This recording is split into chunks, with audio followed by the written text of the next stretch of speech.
BNP বিভাজনের রাজনীতি করে না, এমন মন্তব্য করে বিএনপির স্থায়ী কমিটির সদস্য আমির খসরু মাহমুদ চৌধুরী বলেছেন, নতুন বাংলাদেশ গড়তে হলে কোনো বিভাজন করা যাবে না। শনিবার বিকেলে চট্টগ্রামে জন্মাষ্টমীর 4 দিন ব্যাপী অনুষ্ঠানের দ্বিতীয় দিনের আয়োজনে প্রধান অতিথির বক্তব্যে তিনি এসব কথা বলেন।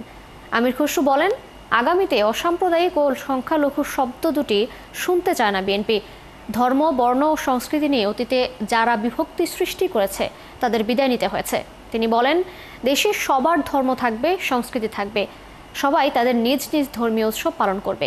এটার সঙ্গে গণতন্ত্রের কোনো সংঘর্ষ থাকতে পারে না বলেও মন্তব্য করেন বিএনপির এই নেতা। সামষ্টিকভাবে আমরা কিন্তু একটা জাতি, আমরা একটা দেশ, আমরা একটা সমাজ। এইখানে বিভক্তির যারা করছে তারা কিন্তু চিরস্থায়ী হয় না, তাদেরকে কিন্তু বিদায় নিতে হয়েছে, বারবার বিদায় নিতে হয়েছে, আবার বারবার এরা সৃষ্টি হয়, বারবার আবার এদের আবির্ভাব হয়। আজকের বাংলাদেশের প্রেক্ষাপটে আমরা যেখানে দাঁড়িয়ে আছি, একটি নতুন বাংলাদেশ গড়ার প্রত্যয় করছি।